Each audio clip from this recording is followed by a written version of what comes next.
Yeah, well, when pain persists and nothing seems to help, it gets very frustrating. It's hard for the patient to understand why. We're brought up to believe that if you get a pain, you go to the doctor and they give you something and it goes away. And when this doesn't happen, and you try lots of things, then you do start to wonder.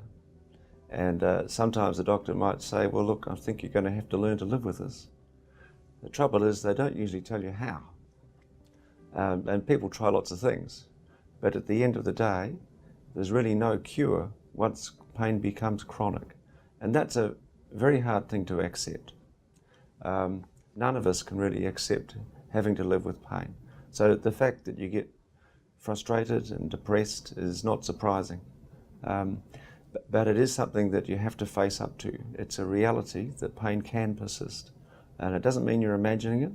It's a real thing. I was depressed because of everything. I was depressed not only because I had pain and I couldn't control it. I was depressed because I had to stop working. I had to stop my job that I loved. I was depressed because I didn't get out as much as I wanted to. I was depressed because I was eating so much. Then I got depressed because I was putting on weight.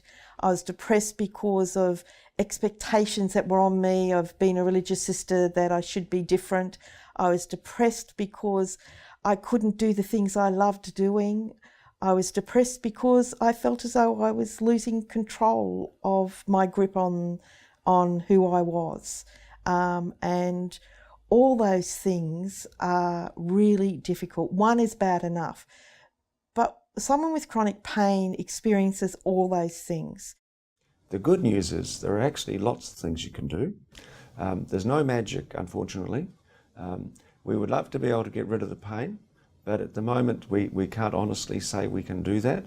But instead, we can teach you some strategies that we've tested with thousands of people, that we know that if you practice these things, they will help you to manage.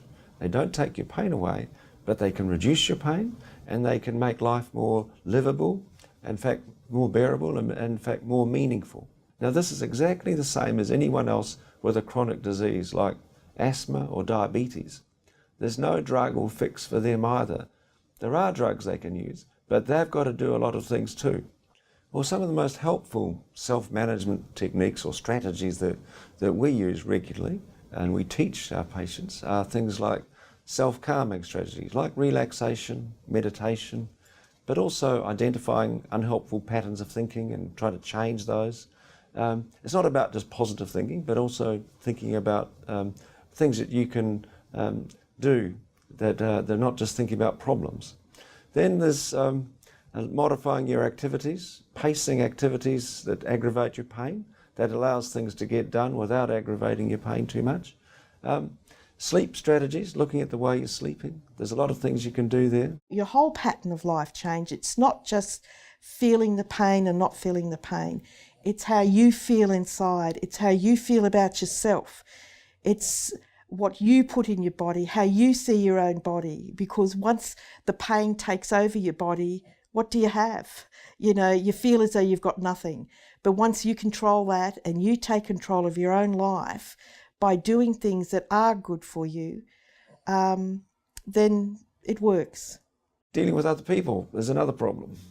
They can't read your mind. They don't always know about your pain. Only you can tell them. But the trouble is that's that's a vicious circle and a double-edged sword, because you don't want to bore them stiff by talking about your pain all day.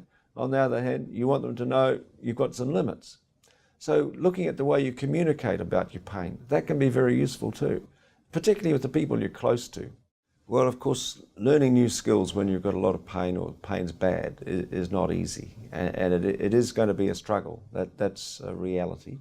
However, we find if you stick at it, you can make a lot of progress. Now, in terms of which skills you need, if you have trouble working it out, then I think it's best to talk to your doctor or get a referral to a psychologist who knows something about pain. Sometimes a physio can be very helpful there too. But you're likely to need help in developing a program for you. but you've got to do a lot of this. Your doctor, your physio, your psychologist, they can't do it for you.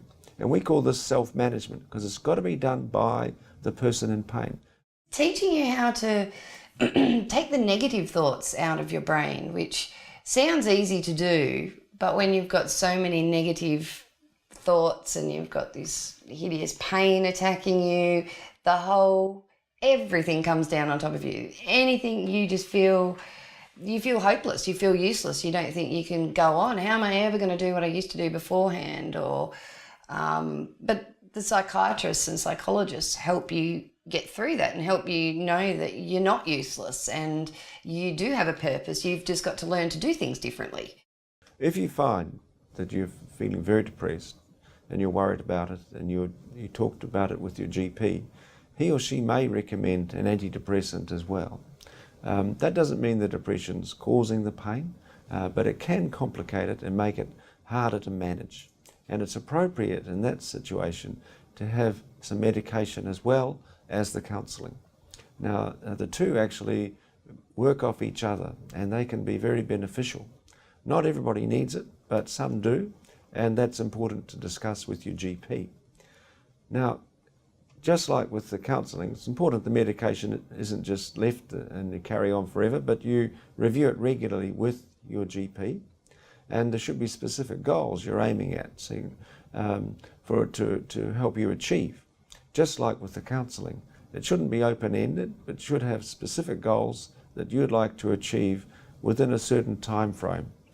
A time frame that's realistic, of course.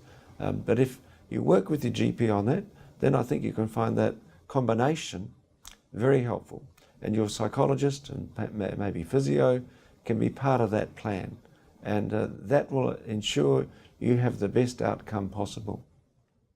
I've always been a car driver. I got my licence on my 17th birthday, and I bought a car 2 days later. This is back in 1957 or whenever.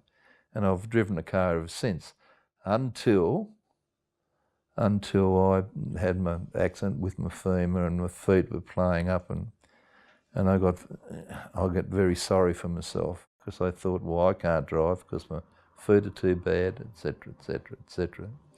And then I thought, I'll have a drive. This is another big thing. Or why not? You know, don't say I can't. Say, well, why can't I? And I'm still a licensed driver. I've still got a current licence. So I sat in the car driver's seat, and it was like, you know, falling off a bike, get back on, you can ride a bike. So I can drive a car, can't I? That I went from thinking I'd never, ever, ever drive a car again in my life to I can drive a car. The upshot of all this is you start doing these things and you think, I can do this. There's no reason I can't do this. So you do it and you really feel good.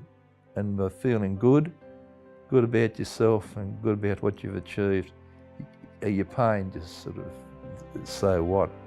It's just goes straight into the background. When you're down and you're just thinking the whole time, pain, pain, pain, cranky, hate this, hate that, negativity, your pain does happen. But when you have a different positive outlook about it and like, you know, the sun's shining, or, you know, just anything positive that you can put on your life. Oh, you know, there's a new sprout in the garden, in the veggie patch or something. It just really does make you feel so much better, and you roll from there. It's not just the one positive, it goes on, and then your pain is not, you're not all tensed up and, you know, fighting against the world, fighting against yourself, fighting against your pain. You're trying to go positive and do the right thing and think happy thoughts.